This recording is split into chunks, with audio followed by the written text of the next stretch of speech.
right, we're here for another session of Reminiscing with History Makers with Tom Catino from the Atlantic chapter. Welcome, Tom. Thank you. When did you join APCO? 1979. Describe your agency, position, brief responsibilities, and length of service.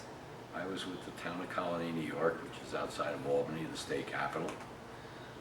When I became a police officer there in 1971, there were 33 officers, and when I left in 1991, there were 112. Our population grew from about 20,000 to 85,000 as it is today. And my predecessor, Lauren Scott, who is a deceased APCO member and was a president of the Atlantic chapter, got me engaged in APCO. And he was the champion of civilianization in our communications staff. And the early days, it was police officers serving on the radio.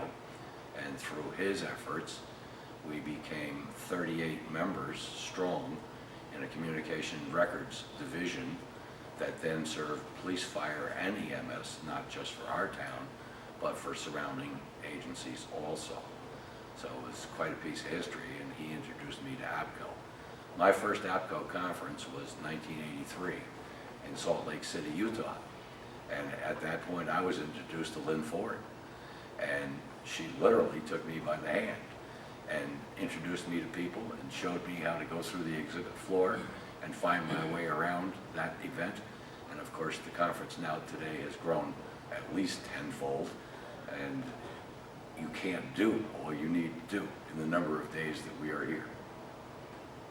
Describe what course drew you to join APCO. What was a particular person influential in getting you to join? It was definitely Scotty, my predecessor. Yes. Yes, he had become engaged in APCO only a few years before and found the benefits and immediately saw to it that I was introduced to the organization. Can you describe your APCO activities at the state chapter and national level during your tenure at APCO? What was your favorite? Well, I've had the privilege to serve in a lot of capacities in APCO. In my early days in the 1980s, I went through our chapter chairs and concluded as president in 1986. I've chaired several of our chapter conferences. I served as the executive council person for the Atlantic chapter for 6 years. At the international level, I chaired a number of committees and participated in other of the standing committees, and was fortunate to have received 2 presidential awards for events that or task force that I was engaged in. I've been privileged to receive 4 presidential awards in the chapter itself. And being a believer that if you don't think things are quite right, you ought to do something about it, I'm the only one to ever serve a second time full term as chapter president, and that was in 2010, 24 years after the first time. So I began my involvement at that level, and I pretty much ended in my retirement at that level. Has your APCO membership had a direct effect on your career in public safety communications? Absolutely. It's always been that I've told others, I've called people from all over the country, not ever having met them, but said, I've heard of you through APCO, and I know you do this well, so help me do it better. And it's always been a huge success. What do you like most about APCO? I think the camaraderie.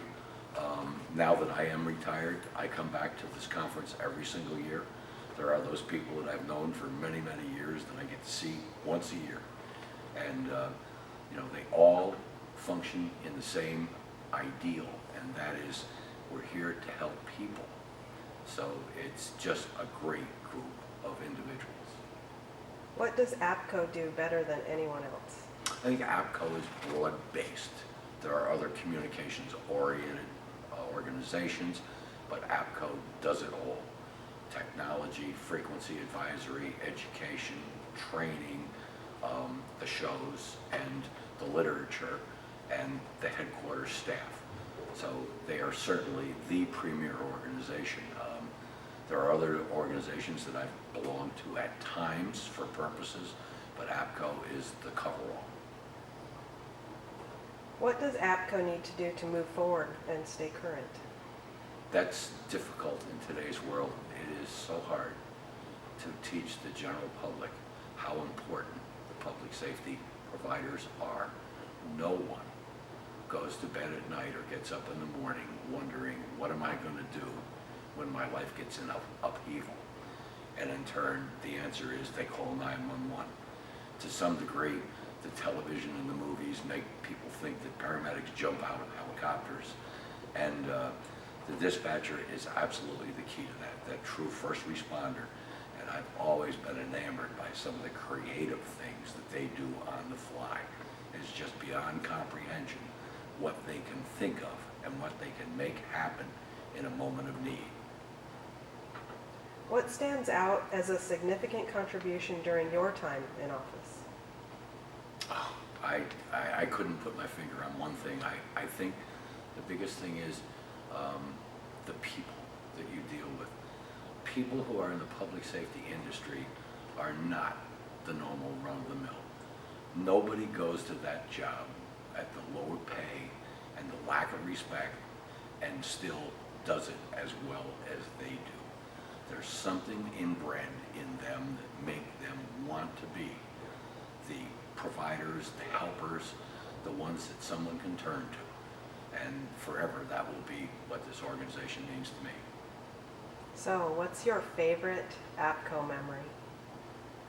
I wish I could.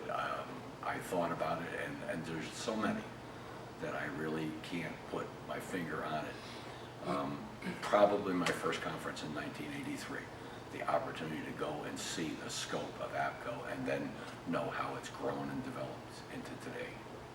Very good. Well, I thank you so much for your time and for your commitment to this great organization. Well, you're welcome. It's always my pleasure to be here. Thank you.